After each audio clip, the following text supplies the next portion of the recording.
Hello folks, Eamon McAuley here, Belfast boxing historian. Uh, the 1980s was when I done most of my boxing. The first video recorder I ever seen was in 1982. I was at Wivenshaw University in Manchester. The classroom had access to one as we were filming our project. When I went squad training at the Northwest Counties, location might have been Wigan, might have been Bolton, uh, we had our sparring sessions filmed, which we watched later that evening.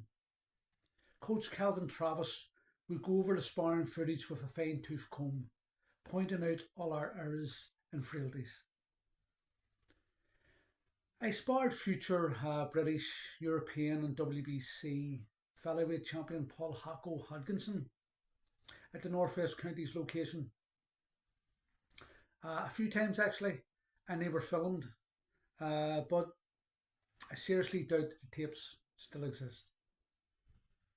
The first video I owned of one of my boxing fights was when I boxed Jason Groves at Main Road, home of Manchester City Football Ground in 1983.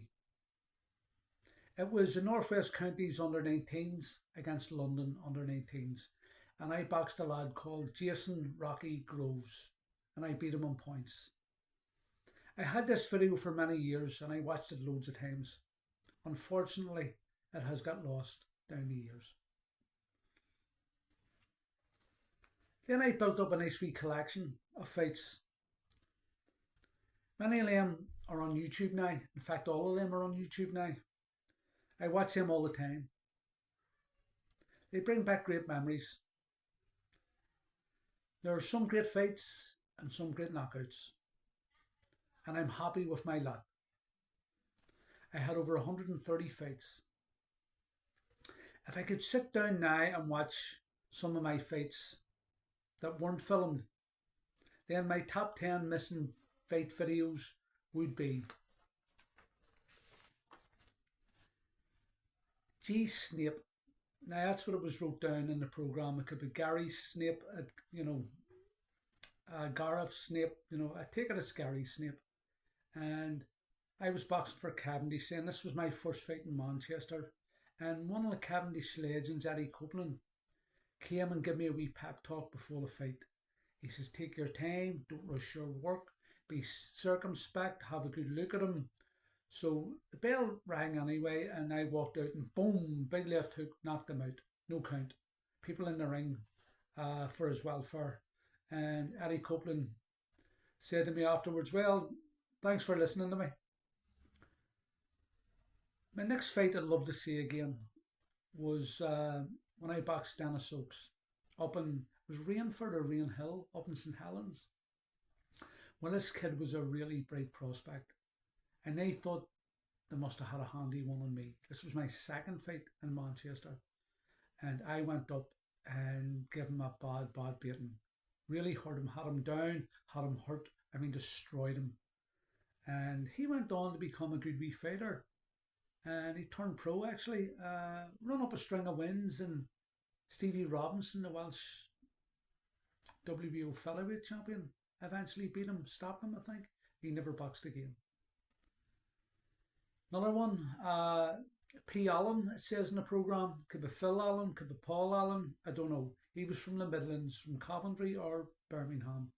And I think it was Main Road again, home of Manchester City Football Ground. It was the NABCs anyway, quarter-finals, semi-finals. And I knocked them out badly. First round, I knocked them out. It was bad. And once again, no count. Official straight into the ring to tendle a wee lad. Yes, I run up a string of knockout wins when I went to Manchester. I was a scourge of the Northwest Counties featherweights. Love to see that fight again. Then we go on to Neil Foran. I boxed Neil. The first fight I boxed Neil twice. Once in the Henry Cooper's Golden Belt. And that was the second fight. This was the first fight here. It was in the NABCs. And I had seen Neil box twice, and I knew this was going to be a tough fight. a really tough fight. He was an aggressive fighter, puncher, body puncher, well schooled, and together we put on a magnificent fight. He came at me like a bull, like a raging bull, but my modus operandi then was I was a fighter, but I had to revert back to my old boxing and moving because I had no other choice. He came at me like a raging bull. So I boxed and moved, and I boxed a beautiful fight. And between us, we put on a great fight. But I won unanimously, and I would love to see that. Love to see it. Neil is sadly passed now. Dennis Stokes is sadly passed now too. May they rest in eternal paradise. Then I boxed Tony Graham at the York Hall, Bethnal Green. It was the London semi-finals, and the crowds came out to see two aggressive punchers, me and Tony Graham. They came out to see us, and Nigel Benn was on that bill. But Tony Graham just suited me down to a T, just come at me, and once again, like the Dennis Stokes fight, it was a bad bait, and I had him down, I gave him a few counts, hit him a lot of shots flush, and it was a bad baiting. And Tony Graham would go on to turn pro. Good little fighter, but I don't know how much I took out of him, or took out of Allen, Oakes, or Snape. You know, you can only imagine what a bad knockout could do. Then I boxed Moss O'Brien in the London finals, senior finals of the ABA's at lightweight. Moss was a former ABA featherweight champion in 1978, beating Liverpool's Tony Willis along the way. And Moss would go to the Commonwealth Games in Edmonton and win a bronze. And Azuma Nelson got the gold at his weight. But luckily enough for Moss, he didn't fight Azuma Nelson in the semis.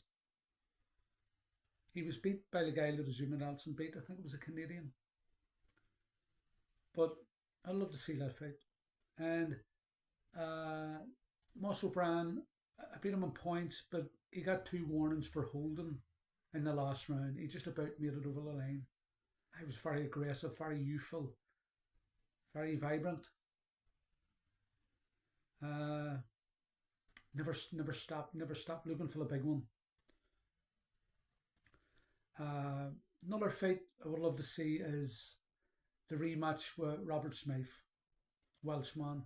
Robert Smythe, I thought, robbed me in the NABC's Class C, and I'll give him this. He may have won the last round, as maybe I tired a wee bit, but I tired from hitting him. The first 2 rounds, I pounded him. Now that's how I see it. He might see it different, and I believe he's not too happy. He's left comments about my views, but in the rematch here, I stopped him in the 3rd round, beat him easy. He says he got his tactics wrong. I was a different fighter then. I had moved to London. I was getting great sparring with Billy Hardy and Rocky Kelly. And when I drew him in the semis, I knew I would beat him. I knew I would beat him. And I knew I beat him in the first fight. So we'll go on to Paul Day. Love to see all these fights. I'd love to sit down and watch all these fights. Paul Day stopped him in the 3rd round. Knocked him out in the 3rd round. He was down in the first, but he came back with his clever boxing. He was a great boxer, a great prospect, and I knew that. I had sparred with him at the Crystal Palace, the Young England squad, and this was a terrific fight. I had him down with a body shot in the first, but he came back, boxed his way into the fight, got into the 3rd round. It was anybody's fight, but I dropped him in the 3rd with a right hand, and he took the full count on his knees. Lovely lad, Paul Day. He beat Rob McCracken in the ABA seniors, and he went 8-0 as a pro. Don't know what happened to him. Don't know why he retired. Derek Granger. Derek Granger was something like 25-26, 1-1. A draw to Chris Blake, and his defeat. Oh, what did you call the guy? The guy was for the British title anyway, and he lost. And that loss in the draw with Chris Blake was his only blemishes on a 25-26 fight record. He's a top coach now, but I boxed him in Southampton, semi-finals of the NABCs, and we come out and he threw a very fast, hard combination and buzzed me. And as he came back in, boom, I landed the right hand, knocked him spark out. And once again, no count, officials in the ring tending to his welfare. And yeah, he would go on to be a great fighter, and he's a great coach now, and I wish him well. But it was such a knockout. Oleg Sedenko from Israel knocked him out in the first round at the Grosvenor House Hotel. This would have been January 1985, and don't remember him landing a punch on me. And it was just a very easy fight. Boom, knocked him out. Once again, no count, out cold. People jumping in the ring to tend to his welfare. Yeah, it took him some time to recover.